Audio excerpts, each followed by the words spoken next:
Nga tingala lang kami nga may post gaina, nga may ara sang ato may truck nga dredging. Actually ina siya ya ara na iya sa taas ang dam, which is a request ina iya sang aton nga mga irrigators because balaan nyo sa taas ang dam nga na medyo heavily silted na gid makita nyo man gani sa picture. Mm. Taas na gid ang balas, so hindi hindi na mag-function maayo ang aton nga dam. So ina siya nga activity is dredging. Mm. Gina-allow naton ina, gina-request ina sa aton nga mga irrigators. In fact, na-forward ko man sa inyo gani ang ilang nga mga request kag certification. So ginapaklaro naton nga ina iya is a request from our irrigators kag hindi ina iya quarrying. That's dredging para magmaayo man ang ilang nga irrigation system. Okay. So at ining kabayin sang dredging activity sir nang ginhanay mo diri sa amon agud nga mabuhinan ba tama ba in layman's term agud nga mabuhinan ang mga baras sa nasambit nga area agud nga mag-flowing mangintayo yun ang flowing sang tubig tama ba ang akon nga pagkaintindi Oh, sir?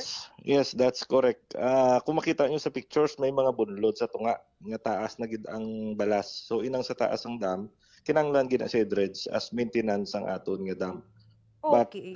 rest assured, ginklaro ko sa inyo nga ina sa dalom sina sang dam, 2 years mas sobra na gid ina nga wala gin-allow nga Mm. mag-quarrying. So kung may makita ka mo da nga picture nga may naga-quarrying sa dalom, amo ta nito ang isend. Pero ang na-send abi kag na post sa tong dredging nga ara sa babaw. Okay, at least klaro. So, pwede na namon mahibaluan sir kung sino nga mga ano ni Irrigators Association bang nag-request within our locality diri sir? Yes, that's the Coronadal Riverside Mm. Irrigators Association. So association ina sang aton nga mga irrigators nga ginabuligan man naton nga magmaayo man ang flow sang ilang tubig.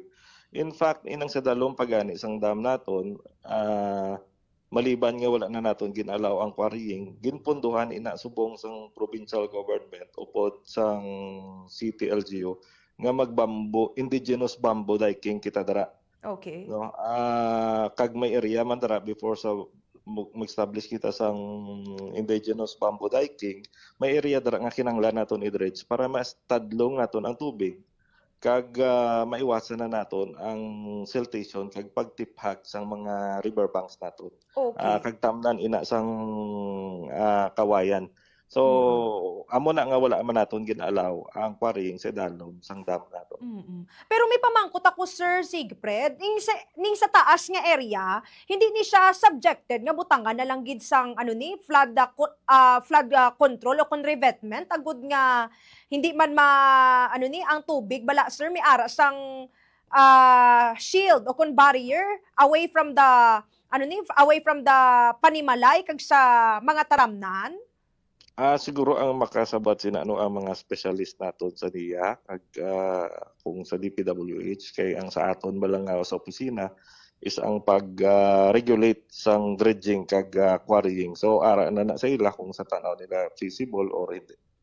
Mm. Okay. Pero, Sir Sigfred, ipaklaro man naton, hindi ni siya maka-affect sa kunyari ha, may ongoing nga construction o kung may mapatukod nga flood control sa idalom sang dam, ining dredging sa taas nga porsyon, amo nang gusto naton ipaklaro man. Hindi naturalmente hindi siya maka-affect. Actually makabulig siya gani kay maka-flow ang tubig. Kay kung puno ang dam mo sa heavily silted ang imong dam sa taas, hindi maka-flow maayo ang imong tubig padalom. Ang ginaiwasan tada is ang quarrying sa dalom sang dam. Mm. Mm. Okay, ning mga nakuha bala nga mga baras diri sa upper portion, sir, di ni siya ano dayon, gina-dispose, ginadala? May ara kitang ginatawag nga dredging with commercialization. So Mm. hindi man kaya sang aton gid nga mga government equipments nga siya lang gid ang mag-dredge. So gina-allow nato na nga mag-dredge sila nga may commercialization kay kung ibutang lang naton ina sa kilid gyapon ang balas kung baha magbalik lang gyapon siya sa tunga. Okay. So at least klaro na sir ha kag napaatag naton ang mga residente kay syempre ining mga residente sa Purok Dam site makitaan lang nila at least klaro ba nga upper ini siya nga portion nga kinahanglan sang dredging kag nag-request mismo ang Irrigators Association sang mga ano naton o mga IA naton diri sa Coronadal, tama ba sir? Yes, yes, that's correct. Dredging ang ginalaw naton sa sulod lang gid sa upper portion sang dam. Kag wala na kita nag-allow sang quarrying na for 2 years sa dalom gid sang dam naton. Okay. So far diri sa kabugusan nga probinsya sang South Cotabato, Sir Sigfred, kamusta man ang monitoring naton sa mga area nga may mga amo na nga mga activity gyapon, quarrying, may mga so far may mga na-detect kita nga mga area diri sa probinsya sang South Cotabato? Actually, damo kita area subong pila na ka bulan nga wala naton kin-allow ang quarrying. Especially pag may nakita kita, ang gina-inspeksyon nabi naton sina ang especially protektahan naton ang mga structures like ang mga taytay, ang mga dam. So, pipila na ka mga areas naton ang pila na ka bulan kag tinuig nga wala na naton gipang-allow. So, ang problema gani naton subong kung diin pa ang pwede nga mga i-allow naton for quarrying or dredging nga areas naton. Okay. Sir, ano man ang malaygay mo sa mga kabombo naton nga nagapamati, agud nga mahagan-hagan ang na-experiensya naton nga pag binabaha, kay syempre hindi man naton malikawan sa mga area naton diri sa South Cotabato, may mga catch basin gid. Ti azan bilang PEMO naton diri sa aton nga probinsya, ano ang mga laygay mo para may ara man sang inisyatibo, may mahimo man ang katawhan sa aton nga palibot, sir? Ang pagbaha abi no, hindi lang na siya isa ka factor nga kag pagtiphag sang aton nga mga areas, hindi lang nato na matumong sa isa ka area like quarrying or flood control.